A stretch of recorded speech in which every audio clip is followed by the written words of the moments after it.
day one, a violent vertical edge setter. I see some gas off the edge. Get that mindset to put your shoulder on somebody. Dig, drop. You're finished. Hey, first down. This is weird. It works that side.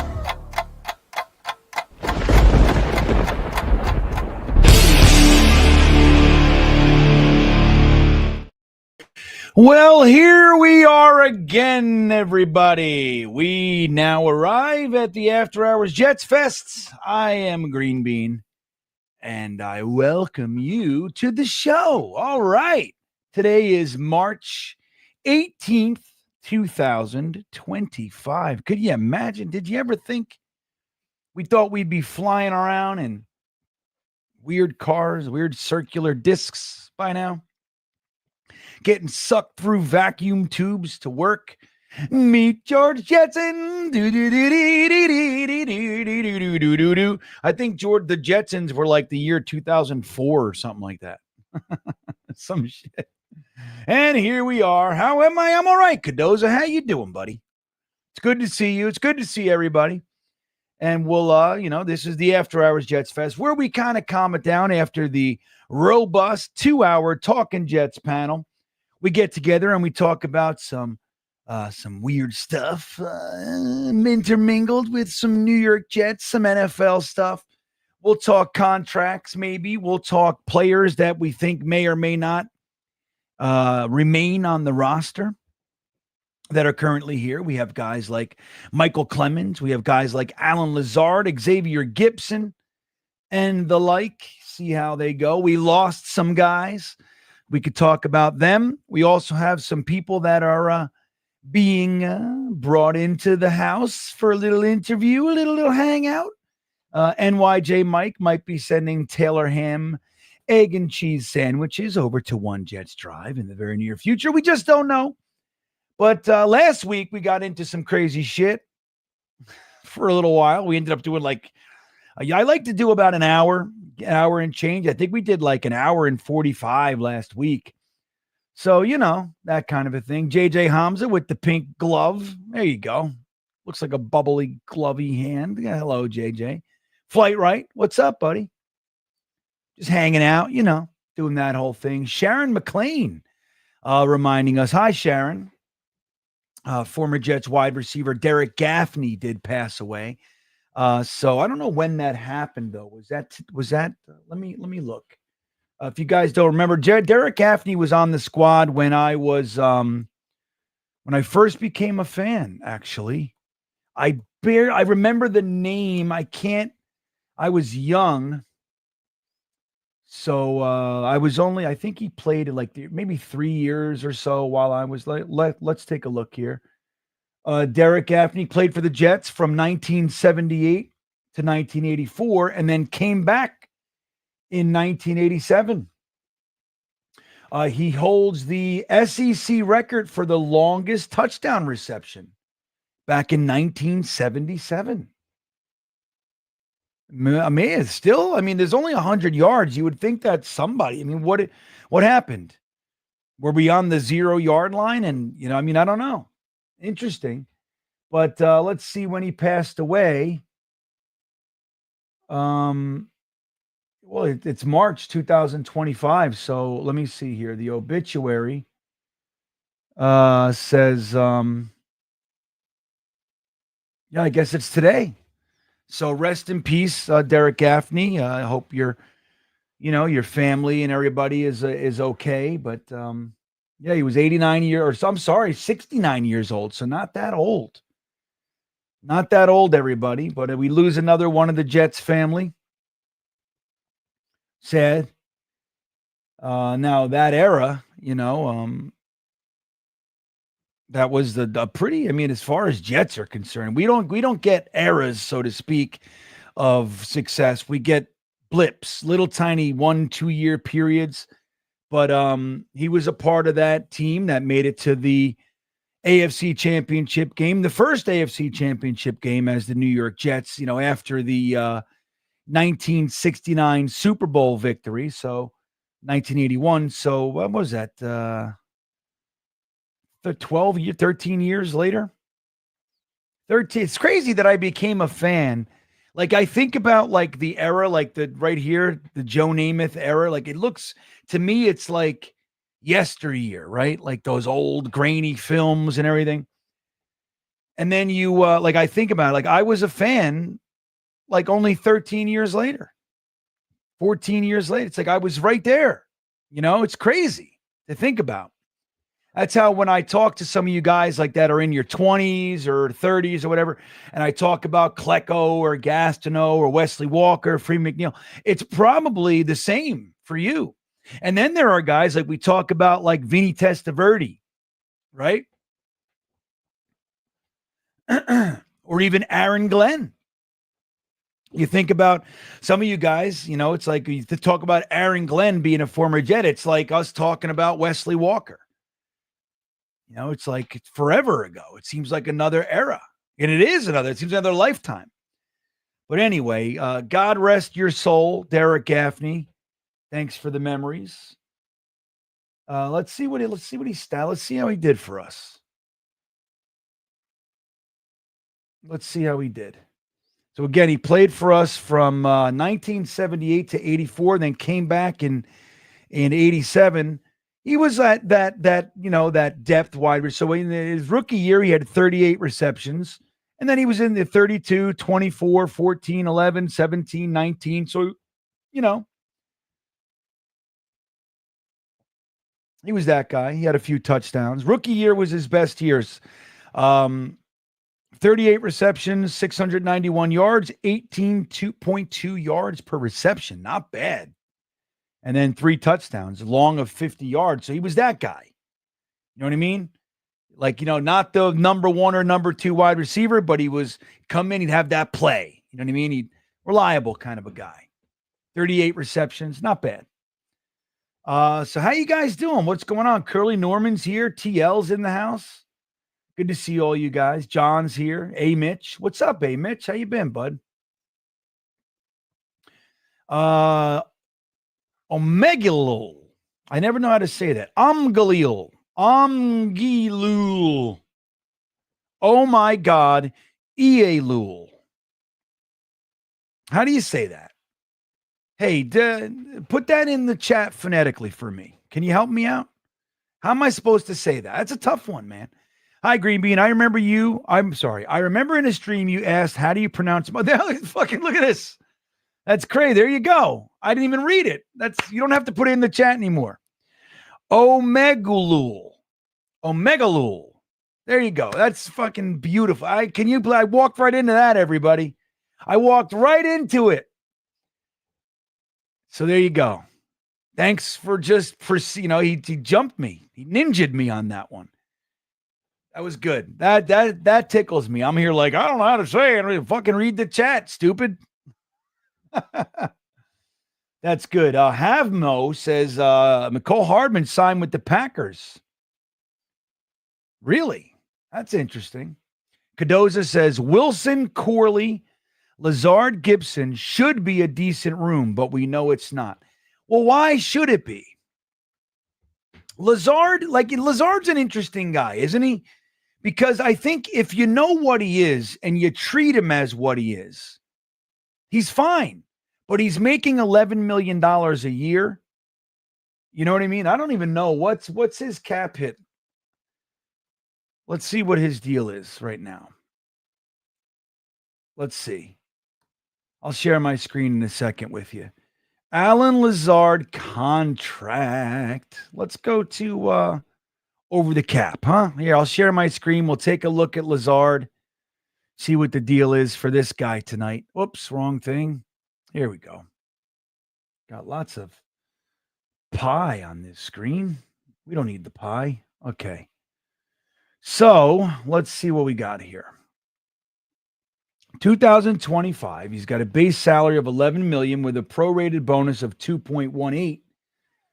So he's got a cap number of $13.184 million this year. If we cut him pre-June 1st, we have $6.5 million dead cap, and we save 6.63 $2 million in cap savings. Next year, so no guaranteed money, but we got dead cap up the butt. Dead cap all the way to 2027. See if we can, see if we trade him. It's the same. So it doesn't matter. It just doesn't matter. Post June 1st, we could, we can't do that because we already have our 2. So this is Alan Lazard. So like the thing is, if you have Alan Lazard as like your number 4, you bring him in for, blocking and things like that. And just almost like somewhat of a tight end, don't forget Alan Lazard. What is he? 6'5", 227 pounds. He's the big guy and he can catch, just not consistently. Remember, I made that short about Alan Lazard. He doesn't want to catch all the passes. I mean, can you blame him? I don't want to catch most. I don't want to catch all of them. I catch some. I don't catch the other. What do you want from me? That kind of a thing. So, like, look, here's the thing, Cadoza and everybody else. If we had Alan Lazard, so here, if our wide receiver room is this, Garrett Wilson, you use a draft pick on Tet McMillan, just hypothetically, or even if it's Abuka or Golden or whoever you like, but you bring in Tet McMillan. So you got Garrett Wilson and Tet McMillan. They're your clear 1 and 2. And then Corley, dude, I don't know what this staff's problem was with Corley last year. The idea that you can't even use him is ridiculous to me. Whatever that was. Like, we couldn't figure out Mecole Hardman. We had to, we sign him in free agency. We got to get rid of him mid-season. We couldn't figure out Mike Williams. These are guys that have had high-level success in the NFL, even if they're not what they once were. Bring Mike Williams in. We got Taylor Hamgate and the whole thing. He's a deep threat, contested catch ball down the sideline. That's what he does. We can't figure out how to use him. We got to trade him mid-season. 2 in a row. Big free agent wide receiver signing, and even if not big, our big move at free agency. At wide receiver in free agency. We can't use these guys. So, like, you can't figure out how to use Mecole Hardman. You can't figure out how to use Denzel Mims. You can't figure out how to use Elijah Moore, which is why he was so pissed in the first place. We're sending Elijah Moore deep down the sideline. Remember that? Jets fans were completely and utterly frustrated. We talked about it every week. Why in the world are we sending, what is Elijah Moore, 5'9"? Let's take a look real quick.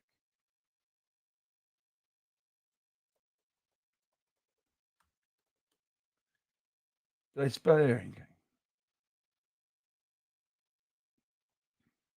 He's 5'9". You got a guy who's 5'9", 185 pounds, quicker than he is fast, right? And we're sending him streaking down the sideline. That's Denzel Mims. Denzel Mims runs a 4, you know what I mean? Like, he's a 4'3", 40 guy. He's 6'3", can jump like the best of them, great hands. We're not using Denzel Mims, and we're sending Elijah Moore down the sideline. Like, Elijah Moore is a slot, work the middle of the field guy, juke people out of their goddamn pants. We can't use him. So we couldn't figure out Denzel Mims. We couldn't figure out Elijah Moore. Corey Davis fucking retires in the middle, whatever that was. We can't use him. You sign Mecole Hardman. We can't figure him out. Got to trade him midseason. We trade Elijah Moore. We trade Denzel Mims.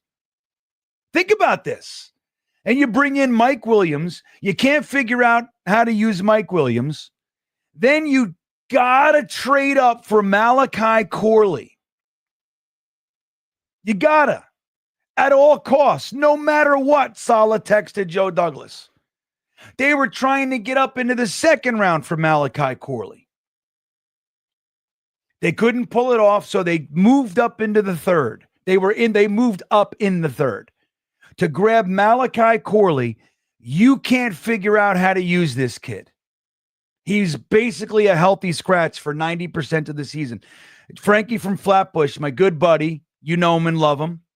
His link is, I don't know if it's in this video, but most of the Thursday Thick of It, Frankie's channel is linked in my description because I love Frankie Franks. But he called him Scratchy Malachi. Why? Because he's a healthy friggin' scratch every week. So we can't figure out how to use anybody. And then Garrett Wilson is frustrated because he's open all day and we can't hit him. He's got 9 quarterbacks in 3 years. So the idea that Malachi, like it's like Jets fans, you go, oh, Malachi Corley, he's a fucking bum. Why is he a bum? Clearly, this previous staff, say what you want about him on the defense, no problems there. Even though Saleh needed 7 first-round picks on the defensive line, right? He had JJ, he had Quinnen, he had Solomon Thomas, Javon Kinlaw, Will McDonald, Hassan Reddick. Who's the other one? There's one more. First-round pick on the defensive line. Hold on. Last year. Who was it? Shit. Maybe it's 6. But that's a lot. Am I missing one?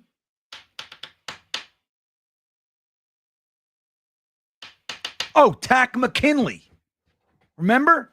7 first-round picks on the defensive line alone, a 4-man position. So even our depth was first-rounders. Granted, Kinlaw and Tack McKinley, they had disappointed. They didn't live up to their first-round status, but it doesn't matter. And then you got first-round pick Sauce Gardner in the defense. On the defensive backfield, right?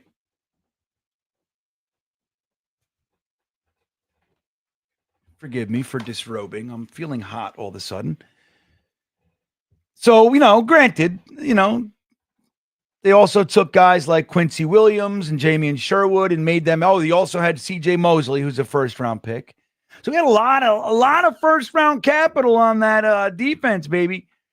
So it seems like, granted, I don't take anything from Saleh, but, there's a little something to be said about that. But like you look at the offensive side of the ball, they had nothing going on, guys. We had 2 completely different staffs. We had Mike LaFleur and the offensive line coach from the Niners. Forgive me, I forget his name.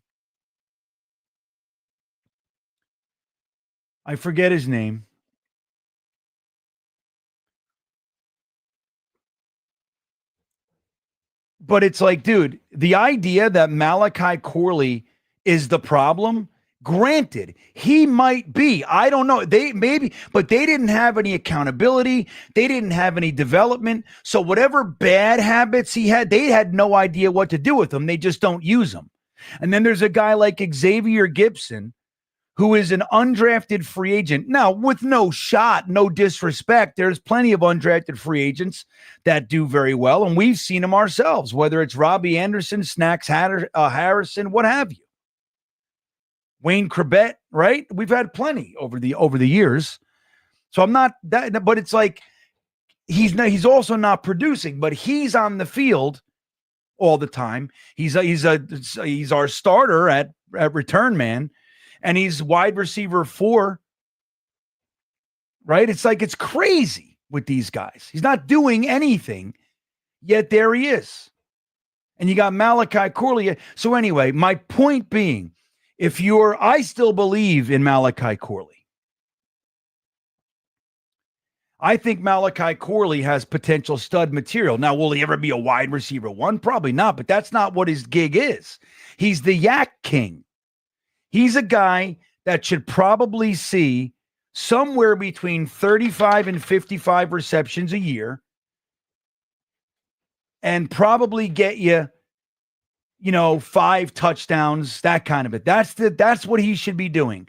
He should probably have a whole mess of first downs like Tyler Boyd. That was Tyler Boyd's role. Granted, there was a couple years where he was the primary outside receiver and he did well there, but most of his career, Tyler Boyd was the third down specialist.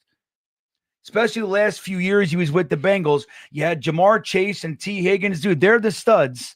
So what are they doing on third down? They're locking those guys down. They're bracketing them. That's where the safety help's going. And then Tyler Boyd from the slot just slithers through and he gets you the 6 yards for the first. That's what he does. That's Malachi Corley, except that he can break it because he's the fucking Yak King, damn it. Jason Ratcliffe checking in says, the one time Corley hits the field, he makes a play, drops the ball an inch right on the goal line, and it wasn't like a punk move. He was, dude, I made a whole video about it. His smile was ear to ear. You never saw a kid happier in his life. He couldn't believe it. I finally get on the field. I do a little end around, and I'm in the end. Oh, my God. And he just got excited, and he dropped the ball this much too early. Stupid. But not an indicator of somebody who doesn't deserve to be on the field. You know what I mean? Why is he being punished? Doesn't see the field much after. Hopefully this staff can find a role. That's what I'm saying. So if you have Garrett Wilson, Tet McMillan, Malachi Corley, and even if it is Alan Lazard and like Rondell Moore, dude, that is a nice, or if you're not going to bring on, if you're going to let Alan Lazard go, bring on Moore, or you're not going to bring on Moore and keep Lazard, whatever it is, and you're going to draft another guy like in the late rounds, and let's take a look. I'll open up. Whoa, let me see here. Like, let's take a look. Where is Elijah Moore these days? Hold on. Let me see where he is real quick. I guess he's still, he's a free agent. Let me see. Well, hey, would you guys want to sign him? Well, how would you feel if the Jets brought Elijah Moore back? Houston Texans named best fit for explosive wide receiver. Is he really explosive? Is that what we're calling him? Let's see what his statistics were. I mean, the potential's there, but so last year he had 17 games played. He was inactive for none. He played 75.6% of the snaps. Yeah, all right. He did okay. He had 61 receptions for 538 yards and a touchdown. No fumbles. So like the year before for the Browns, he had 59 receptions, both years better than what he did with the Jets. His rookie year, he had 43 receptions and 5 touchdowns for us. Then he had 37 receptions and 1 touchdown. So I wouldn't say explosive, but fine. And he's young as shit. He's, how old is this fella? So he's March 20. So he's about to be 25 years old. He's 24. He's about to be 25 on the 27th. See, but like this, like there must be a reason. Maybe he can't learn the playbook. Dude, here's my belief with that shit. Like, no, but my picture that I was painting, Hamza, is that there's no reason to give benefit of the doubt to that staff. None. And they misuse Breece Hall like crazy. Dude, Breece Hall is a stud. Yet, every single year, they have him splitting carries with other guys. Whether it's, remember when we signed Dalvin Cook, which was fine, you know what I mean? Okay, but not to take over Breece Hall. But that year, Breece and Dalvin Cook were splitting first and second down carries the first half of the year. And Michael Carter was our designated third down back. Why? Is he a thunderous blocker? No. He was average at best at pass protection, Michael Carter. We could all agree on that. He tried, he did his best. He was throw his body in there. You can't take that away from him. But as far as him being an effective run block, a pass protector and out of the backfield, average at best. At best. Yet he's our designated third down back. So Breece Hall is splitting carries with 2 other running backs that year. Then we draft 2 running backs. which I love those guys. And I agree with drafting Braylon Allen or Isaiah Davis. I love them both. But you bring them both in, okay, they're here. That doesn't mean that they both have to play, or you better be using 2 running back sets or whatever. But like once again, and do you think it's because Brees sucks or doesn't know the playbook or no? He was the best running back in his class and showed the talent, showed it. And then remember, Hackett said, I didn't even fucking realize that Brees Hall can catch out of the back. What are we talking about? He's lethal with the ball in his hands as a receiver. What did we do last year? They lined him out wide once. Aaron Rodgers and him did the little nod. If there's a linebacker on me, throw the ball. They did that, touchdown. They never did it again. Why? Because we suck, dude. That offensive staff did not know what they were doing. And with all due respect to Aaron Rodgers and whatever prowess he possesses, which is clearly a lot, he was too damn fickle.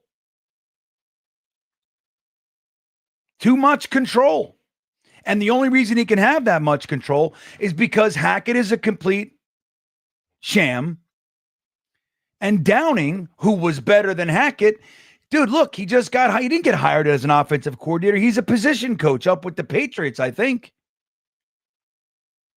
Right? I think that's where he went. But he's like a wide receivers coach.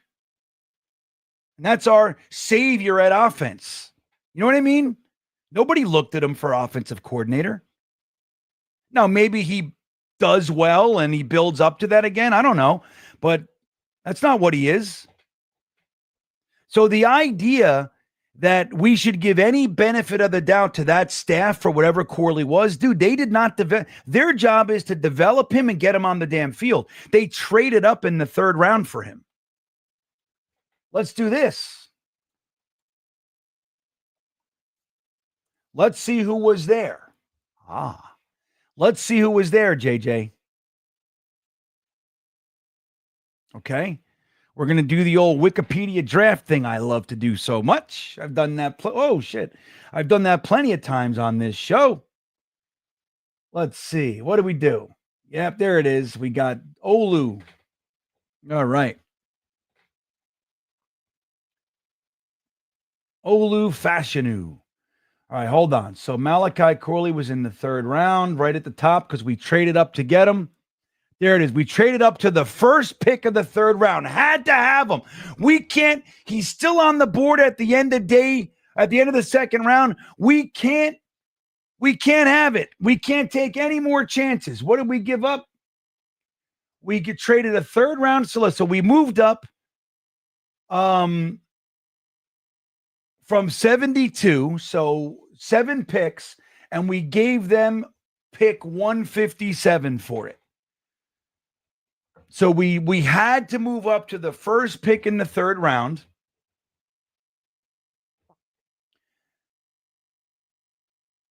Cooper Beebe's still right there. You could have just taken him, right? Seriously. I'm looking for wide receivers, though. Delmar Glaze, who I like. Let's see. Jermaine Burton. Roman Wilson. These guys are all still there. Zach Zinter, right? You could have done Dominic Puny. We loved all these guys. Dominic Puny's, by the way, started in the Niners game. Remember, we were like, oh, we're going to feast. He did a fucking fantastic job on he was a rookie starting in his first game. He held us in check the whole game. But we have to trade up for a guy that can't make the field. Bullshit. Let's look at other wide receivers. Jalen McMillan. Luke McCaffrey. You see what I'm saying? So, like, number one, our player evaluation is off because not only are we taking Malachi Corley in the 3rd round, which is what we still call a premium pick, everybody. We got to trade up for him. It's absolutely paramount that we get this guy. We left Luke McCaffrey on the board. Let me just see something. Wait. Who I loved, by the way, coming out. Let's see how Luke McCaffrey did. I honestly don't even know. I didn't check. I didn't keep tabs. Not too great. So he had 18 receptions for 168 yards. So nothing crazy. But again, love Troy Franklin. See how Troy Franklin did. I love Troy Franklin coming out. See how he did. Troy Franklin had 28 receptions for 263 and 2 touchdowns. Let's keep going. I'm just looking at wide receivers for them. Oh, and obviously offensive lineman. I can't help it. Javon Baker at a UCF. He did pretty well.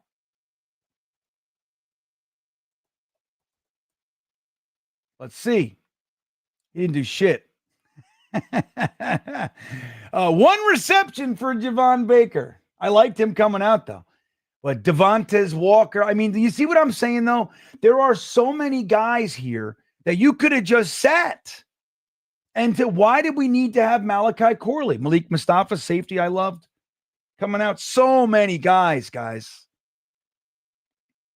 Jacob Coing, not really. Anthony Gould. We're getting a little thinner. Aeneas Smith, come on. You know what I mean? Let's see how last one. Aeneas Smith had 7 receptions for 41 yards. So none of these guys blew it open. There was one, though, back here that did. Let me see. Bub Means, let's see. Jaquan Jackson, but there's so much talent. This was such a strong wide receiver class. So my point is, I still think if a real staff comes in here, granted Jefferson stayed, interestingly enough, the only position coach that we kept, I believe, which is the wide receiver coach, which is Malachi Corley's position. So hopefully, but my thought is, you can't write this kid off because of the Saleh regime, dude. You can't. They didn't develop anyone. And they took guys who were proven NFL commodities, and we couldn't even use them. We didn't know we had to trade them mid-season. Can't even keep these guys on the roster. That's some bullshit. Let's see what we got. I see a super chat in here. As you know, they jumped the line. Where is it? There it is. Oh, Hamza, check it in. I agree with Brees being a beast. Our O-line is miserable at run blocking. Why we threw the ball 65% of the time. Why I want Will Campbell as he's a run blocking monster. Yeah, but he's an interior run. I shouldn't say that. He's likely not to end up being a tackle in the NFL. There's a better than fair chance that he ends up finding his home interior. Now, you could make the case that, okay, well, that's, Simpson's only, here for 1 year. AVT's at the end of his thing. So, you might need to make some. So there's that argument. But I don't know if at 7, that's what I want to do. But here's the thing. Once again, JJ, I'm going to point out, don't forget that Keith Carter is an absolute waste of space. Let's look at Keith Carter. Where's he? Where is this complete scrub? So check it out. The guy, like you're saying, our offensive line was miserable, especially at run blocking. Keith Carter, the guy who was tasked with developing, building up, coaching these guys, and he was the running game coordinator as well. You know what his position is right now? He's an assistant offensive line coach for the Vikings. Assistant. He didn't even get another job as an offensive line coach. This is a guy who was the Titans offensive line coach for 4 years.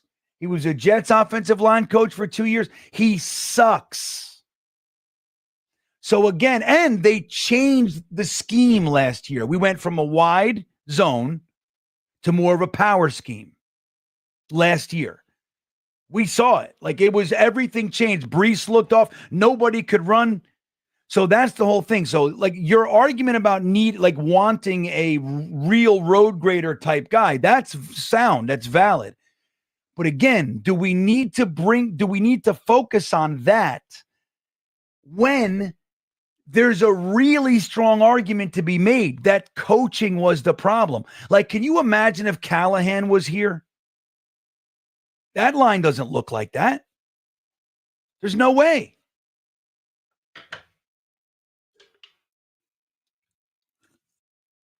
Imagine Callahan, even with an offensive coordinator like a Brian Schottenheimer, who's like, he's a head coach of the damn Cowboys right now. But not to say he's a guy that I would pound the table for, but he wasn't terrible. He was one of the better offensive coordinators we had in these damn parts. So like the whole argument that I'm making is like anything, and this applies to Garrett Wilson, to Breece Hall, to Jeremy Ruckert, to Malachi Corley. It pertains to all of them. The offensive line.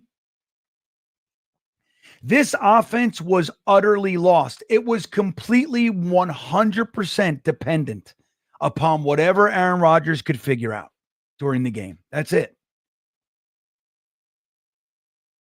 Even though we did see a schematic change when we moved from when we fired Saleh and we put Ulbrich that head coach, and then Ulbrich's kind of first move, even though Saleh was already going to do it that morning, at least that's what he says, right? Like, we've been waiting fucking a year and a half for you to do this, and now that day you were going to get fired. Maybe, I don't know.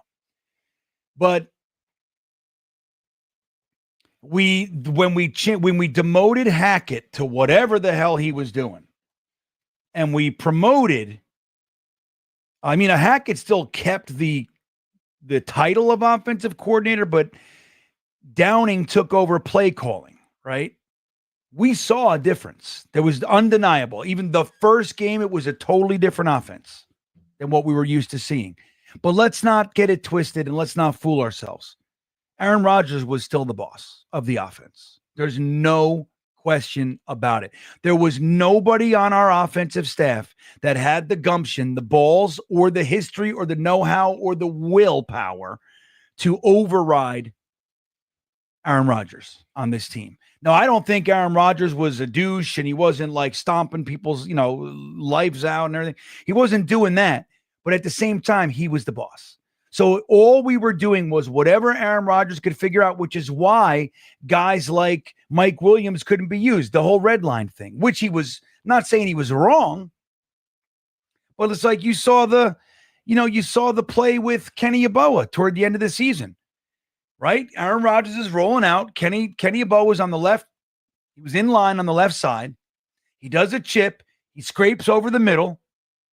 Aaron Rodgers is rolling out to the right. Does this to him. Kenny Yeboah, who was open already, decides. So he listens to his quarterback and he breaks the route toward the end zone a little bit, 5 yards, starts heading toward the goal, toward the pylon. It was a wide open touchdown. And what does Aaron Rodgers do? He throws it into his feet. And then what did he do immediately following that? Aaron Rodgers. Remember? He went, come on.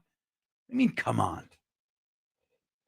You were rolling out, pointed down the field, and fucking sent it into his feet. Why are you mad at him? And that was it for Kenny Yeboah. It's fucking bullshit. So again, I don't know what Malachi Corley is going to be, but he was a stud in college. Stud. Record-breaking. And Joe Douglas and Robert Saleh had to have him no matter what. And we traded up to get him. You can't use them. So I'm a firm believer, dude. I'm a firm believer that, and this applies to Denzel Mims, Elijah Moore, Malachi Corley, all the guys that couldn't make, Mecole Hardman, if they do one thing well, like Denzel Mims had two things that he did really well. That was a hitch route. Really 3. Like, so that hitch, that back shoulder, and then he had the deep. He can burn that guy on the outside, and the contested catch, great hands. Like he could do that all day long. Oh, I want him to know how to do this and that. Well, he doesn't do that. How about this? These two things are crazy fucking valuable. The guys you have in there over him are dog shit. Why is Xavier Gibson pushing Malachi Corley and McCole Hardman off the active roster? He's doing nothing. This guy happens to be exceptional at this one thing. Do it 3 or 4 times a game and let him feast. They didn't know how to do that. So I'm not so convinced that this line is bad. Their pass protection was once Fashanu got in there, the line was totally different as far as the pass protection. Tyron Smith was atrocious. Atrocious. It's a shame because I liked the signing. I'll admit, you know what you were getting. But again, guys, Tyron Smith gave up 5 sacks in 5 years. He gave up 5 sacks in his first 5 weeks and a multitude of pressures. Aaron Rodgers was getting crushed. Remember? Hennessy, my buddy, checking in. What's up, buddy? Don't matter who was there, the staff won't play him. Yeah. You know what I mean? Like, it just, like, I think I know what you're referencing. But it's like, dude, so the whole idea, like, oh, trade Brees, he's he's not what we thought he was going to. Dude, Malachi Corley's a wasted draft pick. Again, dude, guys, the only guys that did anything on our offense, the only guys who did anything on our offense were first-round picks, right? AVT, granted, he got injured. Second-round picks like Brees and Tippmann, which is an interesting thing that Joe Douglas finally, at least for a little while, ended that wasted second-round pick thing, at least, right? Or they were great somewhere else. Aaron Rodgers, right? And you can make a case for Braylon Allen and Isaiah Davis, but either one of those guys, maybe not Isaiah Davis, but either one of those guys could have been the fifth-round running back that you drafted and just started him. Like if Braylon Allen was drafted by the Chiefs, let's say, or the Niners or whatever, you know what they would be? They'd be the bell cow back. I mean, I'm not saying that I'm just saying if they did it for that. So, like, let's say the Chiefs drafted Braylon Allen as their fifth-round pick, and they started him. He'd be a, 1,200 yards, 1,100 yard a year guy. They'd be both of those guys, Isaiah Davis. They both have great hands. They're great in space. Both of them. So the whole thing that the whole point I'm making is that, and we don't know what this staff is. We don't know.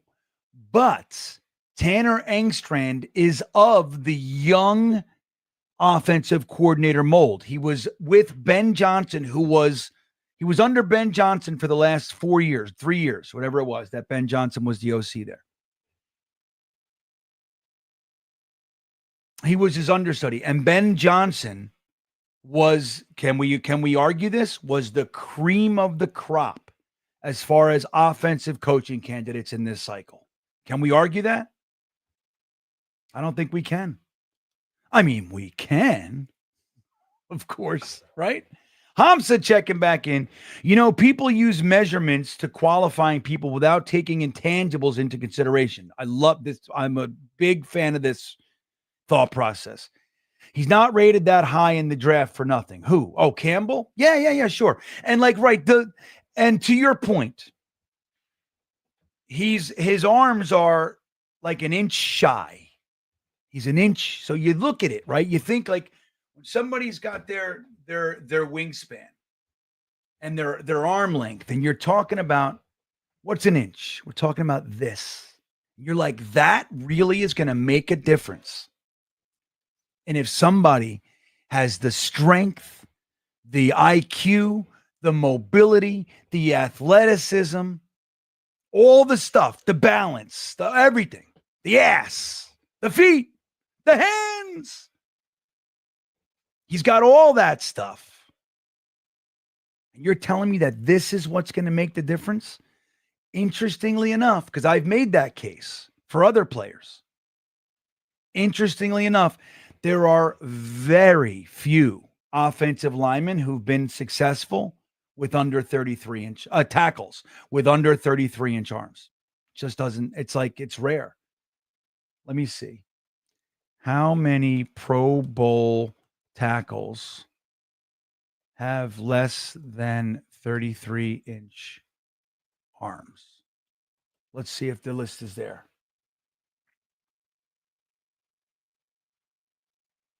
Let me see something here. Like, they're out there, but they're few and far between. So let's take a look here. What year is this? Holy shit. This is 2021. So Jason Kelsey, but he's interior too. So like you're really talking about interior, like tackles with less than 33-inch arms. Let's see. So like Tyron Smith, 36.4-inch arms. Ronnie Staley, 35.6. Conklin, 35. Like it goes, let's see the bottom. Joe Thomas, 33.8. Like there's just like, so it's an interesting thing. It's like quarterbacks with less than 9-inch hands.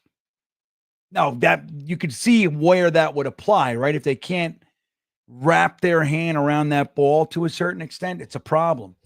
But it's an interesting thing. But I am with you when people get so caught up with like look, the 40 time in the combine, right? And what do we always hear? We hear it every single year it comes out. Somebody burns in the 40, and maybe they were considered a second-round pick or whatever, a third-round pick, and they do they pull off a blazing 40, and what happens? They rise up the draft boards, and this is what you hear every friggin' time. You can't teach speed. You can't teach traits like that, like pure athleticism, right? You can't teach that stuff. Can't teach speed. And you can actually a little bit. You can improve on it. You can work on it. But like I tell you guys all the time, and we laugh about it in the Monday Night Mock and all that kind of stuff. I am of the school of thought, JJ, and I think we kind of our philosophies cross here, which is I am much more interested. Not that I ignore speed and athleticism. And, I'm a big, especially depending on the position, a big fan of that high jump because that's all about leg strength to me. You know what I mean? That's what it is. But it's like, I would go for a blue collar lunch pail football player 9 times out of 10 over the guy, especially late in the draft, like Dom, who's an exceptional talent evaluator and prospect, guy and all that. Like there's no taking it away, Nanya, all those guys, like they're exceptional, but they lean more toward, and they're taught this. Scouts, generally speaking, NFL scouts are thinking this way, which is I would rather bet in the 5th round, 6th round, 7th round. I would rather bet on an elite trait, one trait, than a guy who's average at a couple other things. I am the exact opposite. Not to say that sometimes it doesn't make sense to do that for me, but I am of a different school of thought, which is give me, and I like to call them bloody knuckles guys. I like guys with bloody knuckles. I like guys that they're a wide receiver, but just hypothetically, a linebacker's hurt and everybody's hurt. I like the guy who's a wide receiver and says, I don't give a shit. I'll play linebacker. Like that's my guy. Not that happens, right? It's not like something that happens all the time. Man, Jake talking about taxes a lot this tax season and death. Jake Aspen coming in to drop the death on us. Death, taxes, and late night GreenBean. F yeah for you, Jake. Jake Aspen hanging out. Fuck yeah. You know what I mean? I love Jake. Jake's a good dude. Hold on. I got to get me some liquid. It's just not. You know what else I'm going to get? I'm going to eat a cheese cube or two. Death, taxes, and cheese cubes. What do you think of that, Jake? Right? Death, taxes, and cheese cubes with Jake Assman every Thursday night. We should name a show that. Death, taxes, and cheese cubes with Jake Assman, Thursdays at 9 p.m. I need the liquid. That's what I really wanted. I'm already eating cheese. All right. So that's like my deal. And I'm old and I'm a caveman and I know. I'm aware of that too. I'm not completely devoid of awareness, all right, of my positives and deficiencies, friends. But again, when you're to like look at like a Zach Kuntz, right? And you're great, perfect guy to take a flyer on in the 7th round. Why? He had a perfect 10 RAS score. He's got like elite size. Who's got prototypical tight end build. You know what the problem is? He's stupid. I don't know if he's stupid, but he doesn't have the sharpest football IQ. Right? He doesn't have the sharpest football IQ. He doesn't have that like he's the one of the like in his draft profile, one of the knocks on him was that he relies on his natural traits, which is like, he's just blessed to have perfect size, all that stuff. He's not a guy who took that. Like there are guys that say, holy shit, I have prototypical size. I'm going to put in the work like the guy who doesn't so I can be the best. The knock on him was that he just relies on what's natural to him. So he doesn't have the sharpest football IQ. He doesn't have the drive to take that natural gift that he was given and use it to catapult himself to greatness. And he can't catch. So he's got perfect speed, perfect build, perfect mobility, perfect athleticism, perfect height, everything you want, except he doesn't try hard. He can't figure it out. And he struggles to do the one thing that you want him to do, which is catch the damn ball. So what are you going to do? NFL guys, scouts and coaches, they go, give me that piece of clay and I'll mold it. And I get it. I am of this school of thought. Give me the guy who doesn't have the prototypical size. So Zach Kuntz is 6'5", 260, let's say. I don't know. Give me the guy who's 6'3", 6'2 and a half, 245, who works his ass off and is studying the playbook, and he's every free moment he's working his ass off and will do anything you need him to do on special teams. He's crushing people. Give me that guy who's working his ass off because he doesn't have the prototypical size. You see the difference in the logic there? I'm not saying I'm right all the time. I'm saying that's what I believe. So for JJ Hamsa's comment, like, you can't pay attention you can't live and die by those traits. But there is an interesting phenomenon, which is that from 33 and a quarter inch arms to 32 and a half inch arms, there's an incredibly stark drop off in successful offensive tackles. I don't know. That little inch, it's like it's the threshold. There's a threshold for everything. You never heard the saying, the straw that broke the camel's back? What does that mean? It means that the camel, you got him loaded up. He looks like he's okay, but there is that threshold. And it could be as insignificant as a piece of straw. One more piece of straw, and he collapses. He can handle this. He can't handle the one more penny on it. Beep, the one more thing. Beep, everything collapses. Everything has its threshold. You know what I mean? So that 33-inch arm thing, baby. It's a whole fucking thing, JJ. Hennessy checking in.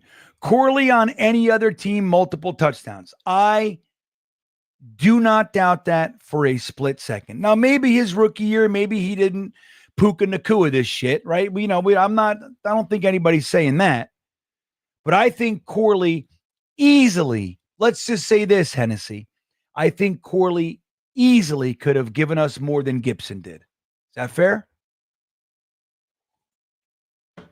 And with more developmental upside. So if you get Corley on the field and play the damn kid, and just because he dropped the ball an inch too early because he was overcome with excitement, it's a stupid play. Nobody's going to defend it. But you got to look at what it was. It wasn't Elijah Moore going into the end zone and lifting his leg to piss on the logo of the, you know what I mean? Like, that's a conscious choice. Or like, remember Isaiah Crowell in the Raiders game when he wiped his butt with the football? Like, what is that? That's a conscious choice. That's a punk ass thing to do. That's unsportsmanlike if we just label it like that. It's like, why are you doing that? Why are you drawing a penalty? Like, why are you doing that? What Malachi Corley did was, he's a young kid who was excited. He came into the NFL. They traded up to get him. He had every reason to believe that this team believed in him and everything else. He's playing with Aaron Rodgers and Garrett Wilson and Devontae Adams. Oh my God, it's a dream come true. He finally gets in the game, finally gets the ball, and he's going into the end zone. Holy shit, it's a dream. And he let the ball go because he was excited. Like, that's a significantly different scenario than wiping your butt or doing some punk ass shit, throwing the ball in somebody's face, or, you know what I mean? Cheese cube.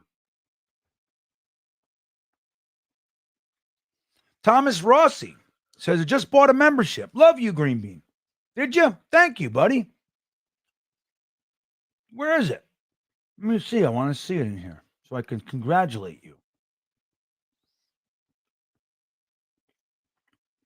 You're the man, Tom. Thank you. JJ Hamza checking back in. Everybody has him going top 5, so it must be a good piece of straw. Who has him going top 5? I haven't seen that once. Top 5? I mean, I'm not saying it's impossible. Let's look at some mocks. Here, I'll share my screen. I have no idea what we're about to see. Here, I'll share my screen. We'll just go through all the different mocks around the world. Let's see. Mel Kiper. What did he just do? He does a bunch of different mocks. Oops, sorry. Let's see what he did. Post free agency mock. Maybe it is, because I didn't look at this yet. He's not top 5 here. Where does he go? What's his name again? Campbell, right? Yeah. You got Cam Ward, Abdul Carter, Shador Sanders, Travis Hunter, Mason Graham, Aston Genti going to the Raiders at 6. Jets get Tyler Warren, Jalen Walker, Jackson Dart, Mikael Williams, Membu, Hampton. So he has Will Campbell going 13. Let's look at this one. Let's go to Draft Tech. We'll do their mock draft. Let's see. We got Cameron Ward, Travis Hunter, Shador Sanders, Membu at 4. Wow. It's highest I've seen him. Abdul Carter at 5. Tet. So he gets 7 here to the Jets. There you go, JJ. That's for you, buddy. But still not top 5. Let's go ESPN mock. Let's do them. See where he goes. Let's see. Round 1. Oh, this is the Mel Kiper one. Is it a different one? Sorry. I guess he works for, let's do NFL mock draft. Let's see. USA Today. What do they got? Fuck out of here. All this stupid shit. So they got Tennessee Titans trade back to 3. The Giants select Cam Ward at 1.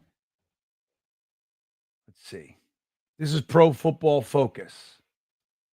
Let's see. Okay, so the Giants take Cam Ward. Browns take Sanders, Jackson Dart. There he is. There's your top 5. So this might be the one. Yes, this is PFF's mock draft. There's one for you, buddy. So we had a 7 and a 5. And let's look at Tankathon. Last one. On this one, he's 10. So you found it, though. We found the one. I don't see, like, everybody has him going top 5. I don't see it. We found PFF did it. So let's see another one. Let's look at one more. So we had one top 5 for you. Let's see what Newsweek says. The well-respected Newsweek mock draft, everybody. Shador, what is that? Cam Ward, right? Cam Ward, Shador Sanders, Travis Hunter, Abdul Carter, Mason Graham, Genty, Membo, Warren, Dart. Another 10. You could say top 10. We had the one that said 13, but the rest of them have had him top 10. But I'll tell you what, buddy. At this time of year, remember in 2022, 9 out of 10 mocks had JJ going top 10, Jermaine Johnson. Remember? He went 26. So you never know. And I don't think anybody's saying he's a bad player or anything like that. But, you know, this is a great comment. Unconscious Zone. Great name. Okay. Brad Smith is a perfect example of a staff that schemed around a player's special skills. Totally. 100%. He was a former quarterback, a college quarterback turned wide receiver who was as that deer stride, right? That long. Once he got cooking, he was hard to catch. And they schemed. They said, look, this guy's not the best wide receiver on the team. He's not the best quarterback on the team. He's not the best returner on the team. But you know what? If we use him like this, he can be a real benefit, a real asset. And that's what they did. And they ran him out with that wildcat shit. Most of the time he ran, but every now and then they did it in the playoffs. They did it in the championship game, I think it was. Or maybe it was the Patriots game. I forget off the top of my head. But they ran him out. Everybody expected him to run. They all came up, and he tossed the ball down the field because he's a quarterback. Not the best, but good enough for that play. You know what I mean? Wyatt checking in. Bean, enlighten us on the Jersey Devil. No. Everybody, see, Wyatt, you're from Wyoming. So to you, it's like, wait, what is this weird Jersey Devil shit? To us, it's like it's part of our childhoods. I grew up in the Pine Barrens. So like down in Barnegat. I spent like the first let's see, I guess I was like 5 to like I guess I was like 4 to maybe just about 8 years old, 4 to 7.5 kind of thing. I lived in Barnegat. So I was a young, impressionable kid in elementary school, and the Jersey Devil, that's where he's from, was in that area, like not too far. And there was all kinds of reports back then. Reports, sightings. And remember, we had no internet and shit like that. So it'd be like on the news or like in the paper. You guys remember that? It was in the newspaper in the morning. Jersey Devil sighting last night in Brick, you know? And there'd be all these people being interviewed. We heard a screech. And then on the top of the house, we heard claws. That's what would happen. I know the whole story. I did a book report on the Jersey Devil when I was in 4th grade. I stayed back in 4th grade, so I did it twice. I think I did a Jersey Devil report both years. Man. Oh, that was a good one. All right. Nice itchy eyes.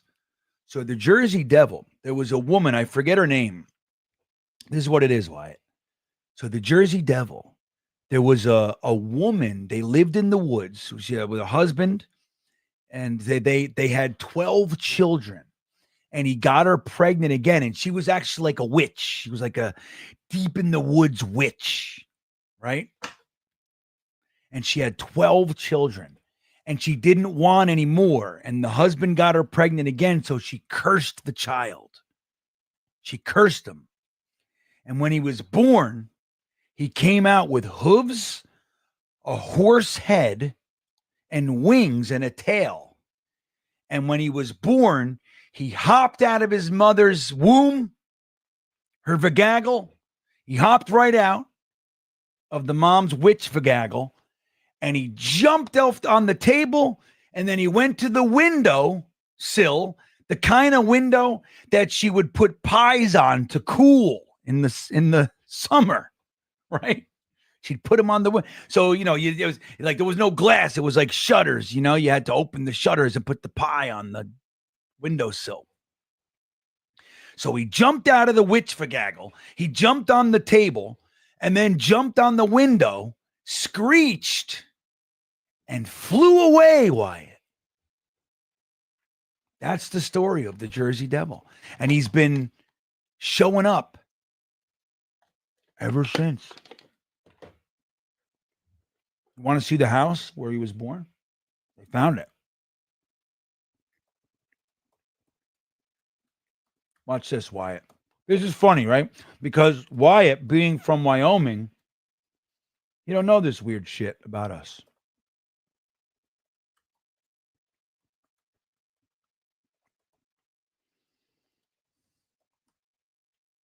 All right, watch this. So they found the house, the Jersey Devil house. Here, look, this is the most famous picture of the Jersey Devil. And then we'll get back to the Jets.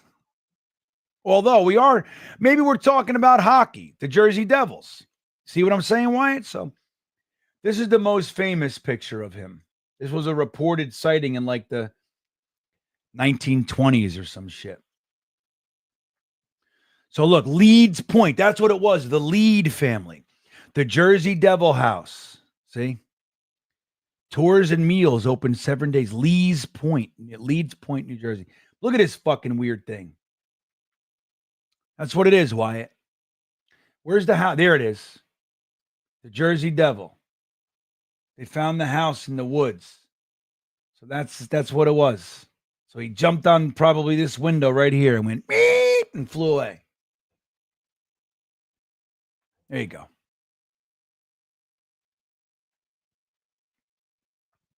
Jason Radcliffe says, I mock the mainstream media mockers. Right. Remember Ryan? I don't know if he does it anymore. On Jets Talk, Ryan, he does the mock. Mock the mock show. He did that for years. I don't know if he's doing it this year.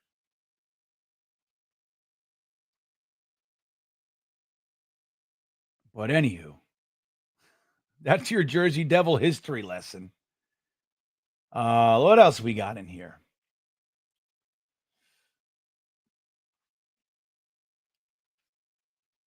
The jackalope. Right, I've heard of the jackalope. You want to hear a funny story? In Florida, South Florida, they have something called the skunk ape. Have you heard of this? The skunk ape? All right, this is real. So they had the skunk ape in Florida. Now, what it is that there's an ape. It's like a Bigfoot kind of sightings that they have down there. And every time that there's a sighting of the skunk ape, there just so happens to be a very intense smell in the air. So every time that somebody gets that thinks they saw the skunk ape, it happens to be accompanied by a very intense odor. Not necessarily like a skunk, but just because it smells potent, the smell is potent, they call it the skunk ape. Now, here's the funny story. So I worked at a detox for 6 years. It's how I cut my teeth in the addiction field down at Summer House Detox in Miami. And there was a guy who worked there. He's an old Floridian head, right? He's long. He's Florida born and raised, kind of born and bred, born and raised, whatever. And he had this story. He said the skunk ape is not real. He said it was actually a friend of his. This is back in like the 1960s, right? He was an older guy. So the story that he told was one night, his friend and him and a couple other guys, they were on the side of the road. And well, they were at a party, whatever, and he dressed up like an ape. He was in an ape costume. And they were messing with people. They were like trying to freak people out or whatever. And there was a car pulled over on the side of the road, and there just so happened to be a skunk that was hit. And so there was a skunk smell in the air. And he said that his friend, and they were laughing, and they watched the whole thing. And they walked up to the car that was pulled over on the side of the road. And he went like, boo, whatever. And they freaked out. It was a lady and a guy, whatever. And they took off. And the next day in the newspaper, there was a report of an ape who smelled like a skunk. So it smelled really bad. And it was all over the paper. And then it went viral for what it was. Like it was in all the paper. All the papers picked it up. Bigfoot sighting in Florida, like in the Everglades. A man beast. And he swears by it. We used to laugh at him. Say, yeah, skunk ape. He's like, dude, I'm telling you, that's the day it started. It was in the paper. He's like, I was there. So anyway, there's your little skunk ape story. How about that? What else we got in here?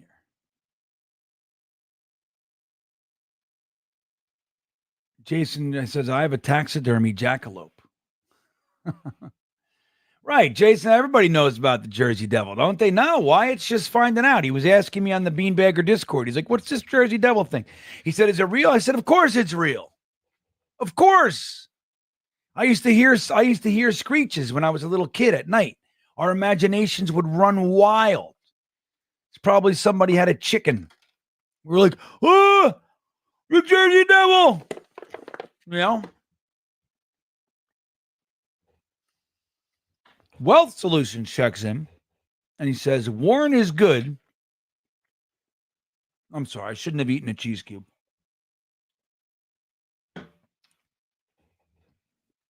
Hold on.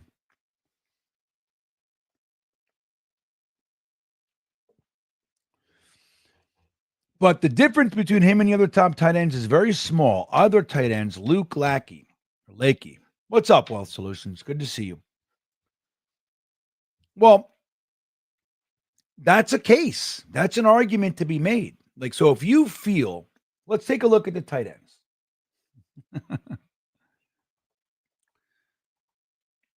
This is a good, so we'll look at Draft Buzz only because the rankings are pretty fun.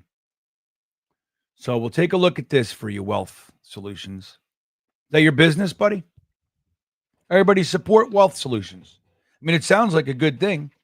If you're looking for wealth, my man's got the solution right there. He can help you. Me, I thoroughly enjoy being broke, so I don't need that shit.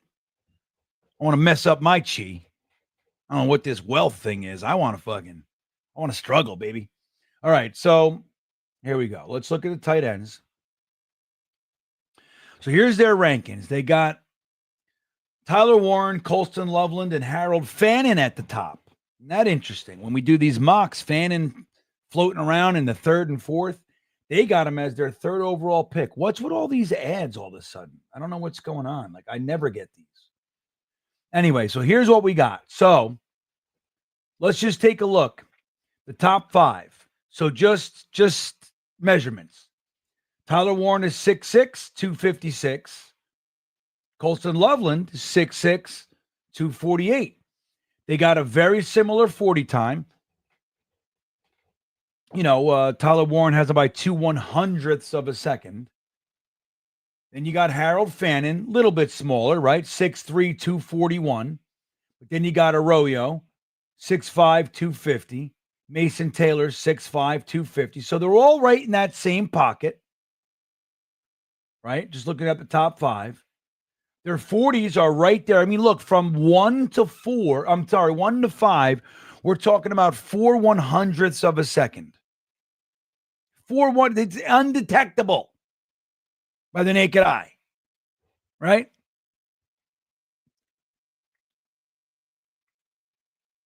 So you look at this stuff. I mean, I'm just looking at measurements. Now, obviously, let's look at this. Let's do this. So Tyler Warren had 104 receptions for 1,233 yards and 8 touchdowns last year. 104 receptions, man. That's a lot. Colston Loveland had 56 receptions for 582 yards and 5 touchdowns. Big difference.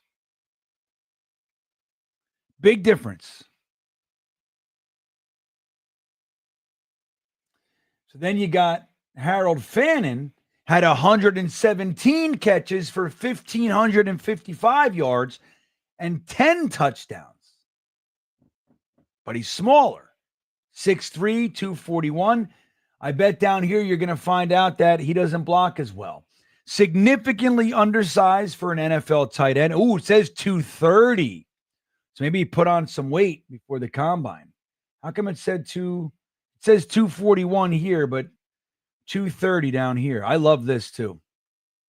See where he rates, right? 67th percentile and 40 time. But look, he's like low. Where he really exceeds the 10-yard split and the 3-cone. And you give him the broad jump, right? But that's where he's, it's that burst right there. And he's more agile. He's in the 83rd percentile in that 3-cone agility drill for tight ends, right? But what's it say here? Significantly undersized, limited play strength. So inline blocking, what I tell you, still developing counter moves against physical press coverage. So it's a strength thing. Like going from there are certain things that you want to look at when if somebody's game is going to translate to the NFL. Position like tight end, strength is a big one, right? Like you don't have to be like when they say things like, oh, the tight end's routes aren't as crisp as it's important. Don't get me wrong, but it's not my main, like when I look, I go, okay, so his routes could use some refinement. Fantastic. That's fine for me. So my tight end is going to be a big, hulking, lumbering. I want him to, I would rather my tight end be able to box somebody out and high point it than lose them with a step. Not that I don't want him to be able to do that, but if I have to pick one, I'd rather my guy be able to, if you throw my guy the ball, he's catching it. I don't give a shit if there's 2 defenders there or not. He's catching it. Rather than he's able to lose linebackers and safeties and the like, Again, see, you get my point, right? Let's take a look at the next one. You got Arroyo, 6'5", 250 pounds. He had 35 receptions last year for 590 and 7 touchdowns. Right? So what are we looking at here? Let's look at his percentile. So he's got the wingspan. He's fast in the long, he's, the long game 40s in the 72nd percentile in the 40s. He's got decent height. He's small. He's got his hands are, on on the smaller side, arm. So, he's like, well, it's like you got to look at that stuff. Medical history raises durability concerns, not what you want to hear. Consecutive seasons derailed by left knee issues. Arroyo off the table for me. 2 years in a row, knee injury. Don't bring him to the Jets. We don't have luck that can handle that. You know what I mean, everybody?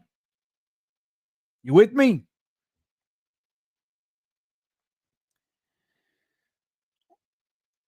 So anyway, you see, I'll do one more. Mason Taylor, who is my, outside of, I really like Loveland and I really like Tyler Warren. My next guy is this guy, Mason Taylor. He might be my tight end too. He's my tight end 3. I'm just going to keep it to that. 6'5", 251, 55 receptions, 546, 2 touchdowns. So he's got some refinement to do. But what I like about him is that he's Jason Taylor's kid. And while I don't like Jason Taylor very much, it's the work ethic thing. He's got Zach Thomas as his uncle and Jason Taylor as his father. If anybody's got the work ethic built into their skin, it's this kid. You know what I mean? So whatever he's got to work on, I believe that he's got the makeup to do it. And he's shown that. Natural hands catcher, plucks the ball, so good strength. Let's see what his weak. Struggles to anchor against power rushers. So he's getting pushed around on the line a little bit against the strong guys. Gets walked back into the pocket when trying to pass protect. Not good. Needs significant technical refinement as a run blocker. So his issues are blocking as well. Plays too high and gets overwhelmed at the point of attack. He's going to need a good coach. So limited experience as an inline tight end. So they were using him, out wide. Maybe if, in the slot, out wide, H-back, flanker. That's what they're doing with him. So let's see what his stuff. So 40 time, 82nd percentile, and he's tall. So everything else kind of wingspan. He's not the biggest. Arm and wingspan. His weight, little slight, right? So what's this? Anyway, so I don't know if that's true. Wealth Solutions. That's the thing. It's a deep class. And I think a lot of these guys are going to end up being pretty damn good for you. But Tyler Warren, I do believe, even though it's only a 1 year that he really exploded, I think Tyler Warren is the cream of the class. I don't think it's your point is valid. But I think there's a case to be made that if I'm going to get an impact tight end immediately and somebody who's going to last, 10 years on my team, Tyler Warren gives you head and shoulders the best shot. I think that case can be easily made. You know what I mean? So if that's what you want, if you're like, well, look, I don't love the wide receiver as the top 10 pick, but I really want a pass catcher, and I'm also teetering on blocking. You bring in Tyler Warren. He's going to give you that help on the line, and he's a legitimate pass catcher. Had over 100 catches last year. Thomas Ross says, I grew up in Manahawkin, parents in Barnegat still. Manahawkin, that's where my brother-in-law's bar is. What the hell is it called? Used to Be's. Used to Be's, Thomas?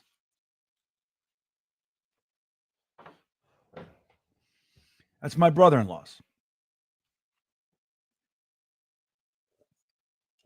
Right on, what is it, 35 or 33? I always get those mixed up. I think that's 33, right? The road that goes from Point Pleasant to Seaside and all that. Well, yeah, there you go. Barnegat, man. Shit. I lived on Sloop Court in Barnegat. Ron Weiss, my buddy, checking in. What's up, Ron? Good to see you. Geez, Beam, we went from goopy parties to vagaggles. You ever climbed the Barnegat Lighthouse? Yeah. I did that when I was a kid. We went to Barnegat Light. I used to fish over there with my dad. Barnegat Light. I lived in ghetto white trash Barnegat, though. I didn't live on the beach. You know what I mean? I definitely didn't. Let me see something. Barnegat map. Hold on. Yeah, Barnegat's big. I'll tell you. So, like, let me just show you real quick. So, hold on. Like, Barnegat lights its own town, if I remember correctly. Let me just show you. So you see this? Like, look at Barnegat. Is all this red? And this is the Pine Barrens, Wyatt. Like, all in here. I lived right here, Settlers Landing. That's where I lived. Let me show you guys something. Where is it? Settlers Landing. Where's Sloop Court? Hold on. See if I can find my old fucking house, man. I haven't been here in a long time. Wait, let me see. Yeah. It's going to be right in here somewhere. Spar Court. I haven't done this. I mean, I don't even know what I'm doing. I haven't been here in a long time looking at this shit. Where is it? Stevens State Court. Where is it? It's got to be over here. It's got to be. Wait, let me see. I'll just do this. There it is. So this was my house right here. Let's look at the map. Here's where I lived when I was a little kid. This house, right? Which one was it? This house. This was my house as a little kid. See my, can you guys see my mouse? It's hard to see. Right here. Right there. That's where I grew up. Right there. And look how close we were to like the highway and shit. I used to play. There was all kind. This is all houses now. We used to. Wow, that's the Parkway. I didn't realize I was so close to the Parkway. Holy shit! I never knew. I lived literally right there. But we used to ride dirt bikes and shit all in here. I guess it's all still woods. Yeah. I used to ride dirt bikes and shit. So that was where I lived. But anyway, you see, that's definitely not the beach. The beach was up here. That's the bay. It's Barnegat Bay in there. Yeah, Barnegat lights out here. This is where it's pretty Barnegat. I was in shitty Barnegat. I lived in, I mean, it was white trash, man. We got out of there. For sure, buddy. The gaggle. All right. Thank you, Ron. You guys are the best. So what else? What do you got in club? Let me check a couple more comments and I'll bounce out of here tonight. Let's see. Whoops. You guys are the best. What else we got here? Yeah, I like Luke Lackey, but or Lakey, but Lackey, I think. I say it one way or the other every damn time I say it. Yeah, I like him. Let me take a look at his stats real quick. Luke Lackey. Where is he? Luke Lakey. He had 28 catches for 231 yards, no touchdowns last year anyway. He's got really good height, good broad jump, good vertical, so he's athletic. A little bit more athletic than some of the other guys. Jason says, no argument there. I wouldn't be upset drafting him. I miss on the early guys. Yeah, I mean, look, the whole thing with having a top 10 pick, guys, unless you're the Ravens or the Chiefs or the Eagles now or the Niners, like somebody that's a truly established team where you can use your first round pick and not have any pressure for them to start.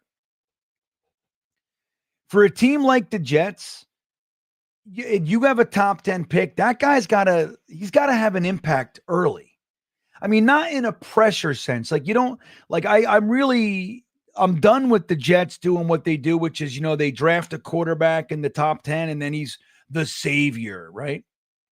I really don't want to see that happen, but I would much rather fortify this team. So grab that wide receiver too, make sure that the offensive line is complete, get that tight end, make sure that the defensive line is good, get me a strong safety, and that's a good year. You know what I mean? Give Garrett Wilson some help so he's not the focal point of the offense and it's easy for the defense to take care of him. Do that so there's more threats than him. You got your quarterback, and then the whole thing is you fill those holes, the tight end, the defensive tackle, the safeties. You do that blue collar non-premium shit now. And then if it doesn't work with Justin Fields, you go into next year in a strong quarterback draft. You know, if it doesn't work, you're going to have a poor record, a losing record. So let's say you're in the top 10. I mean, we had 5 wins last year and we're at pick 7. So even if you're at like 6 or 7 wins, you're in that top 10, top 12 kind of range. And then if you need to move up a little bit, you can. But if there's 5 quarterbacks coming out, just like last year, you saw the Vikings traded up to 10. We were at pick 10. They got McCarthy. Penix was taken at 8. Bo Nix was taken right after at 12. Right? So in a strong quarterback class, you can be in the top 15 and get your guy. Whether that's Alar, whether that's Arch Manning or whatever, you know what I mean? Who knows? Who shoots through the system next year and makes their case known, you know? So if it doesn't work, so this year you got work to do this year. Yes, we can win. But as Jets fans, if we're getting all huffy puffy about like, what the fuck are they doing in free agency? Dude, they're filling holes. They're like, again, you take a swing at the cornerback, you bring in a safety with Cisco. So you got your free safety, you got your cornerback too. You got some defensive tackles. You got a backup center. So like in the event next year, Simpson's gone, in theory, like, you know, you have some depth. Like you could move Myers up and Tippmann over. Like but like hopefully they'll use a pick and get some more depth. But like next year, if you got to get your quarterback, you still have your second round pick. And you know what I mean? You can get another wide receiver. You can get another lineman. You can start piecing it together. But the hard work should be done this year. Some of the guys that you sign in free agency that you draft will stick. Some of them won't. But you got to make sure that you fill some of these holes. That's what this year is. And if we do that, we can compete this year too. Like I would be delighted if the Jets just end this damn this playoff thing and get in the wild card. You know what I mean? Hamza, we're going 3-14. Alar, here we go. Dude, I'll tell you what, I got to watch a lot more of Alar next year, see what he does. But dude, that is, from my perspective this year, that is not the guy. I watched a couple full games and I watched some live stuff with him. I was like, yeah.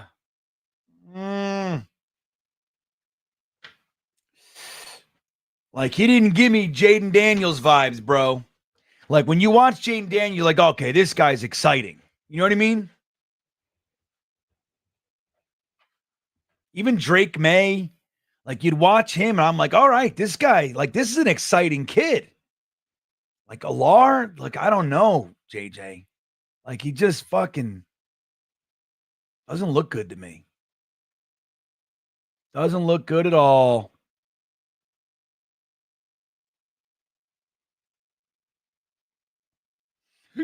So, but we'll see. We have a whole year for that talk. You know what I mean? So, how come you guys aren't hitting the milk thumbs? Hey, you guys got to do the milk thumbs for me. We still got 143 in here, it looks like, right? In the YouTube sphere. Well, I guess went up to 100. If you haven't hit that like button for me, go ahead and do that. If you're not subscribed to the channel, it would be greatly appreciated if you did. It supports the channel if you want to join. Get your free emojis and your free super chats. The StreamBeaner link is right below the video. It says join. That's greatly appreciated as well. It supports the channel, helps me out. But guys, with that, I think I'm going to go to bed. I have a long-ass day tomorrow, baby. Yes, I do. Let's see. Wait. Oh, Sodak, my buddy, checking in at the end. I know we paid him, but I'd start Tyrod over Fields. I wouldn't. There's no way. There's no way, Zodak. I have no idea where the logic is with that one. Now, if you want to say, hey, maybe a game because Justin Fields is still kind of getting the playbook, maybe, but I don't see it. Like the whole allure of signing Justin Fields is this. It's not, well, let me say, so the whole allure with Justin Fields is this. You have a 25-year-old guy who is going on his fourth team, had bad organizations, played well at times, but overall very sloppy, mistake-prone, difficult time. Had numerous offensive staffs in Chicago, head coaches. Goes to Pittsburgh. Or is this third team, right? Yeah, third team, sorry. So he goes to Pittsburgh for a year, and he plays better. So there's incremental improvement. Plays more efficient. 9 touchdowns, 3 interceptions, I think it was. Granted, he had some fumbles that didn't get lost, so that skews it a smidge. But overall, he played better. He played winning football with a good defense.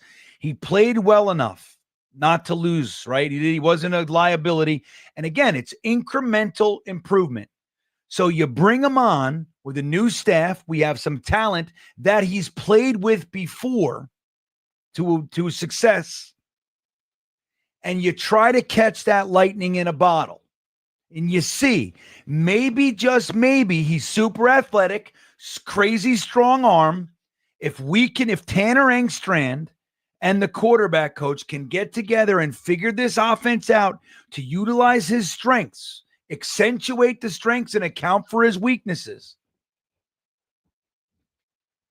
You strong running game, Garrett Wilson, you know what I mean? If you can do that, maybe we got our guy.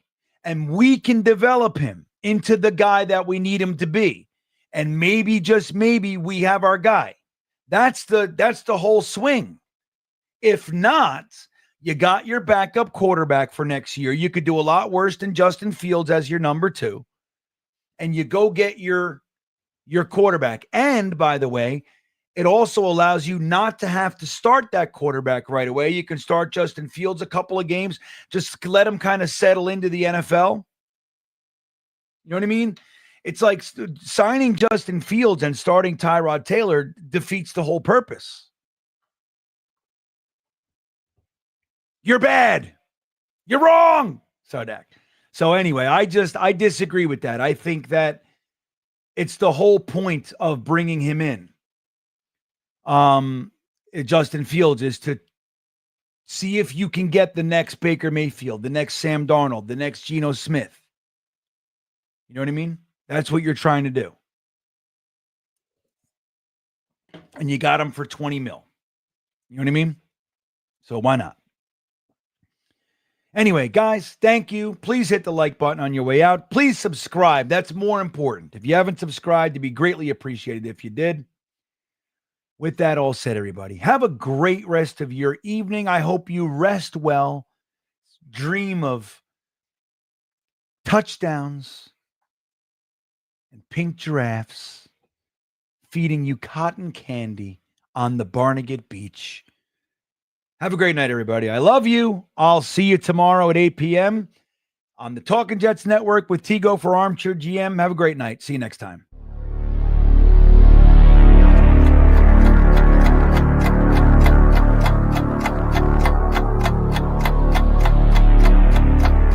I think he's going to be day one, a violent vertical edge setter.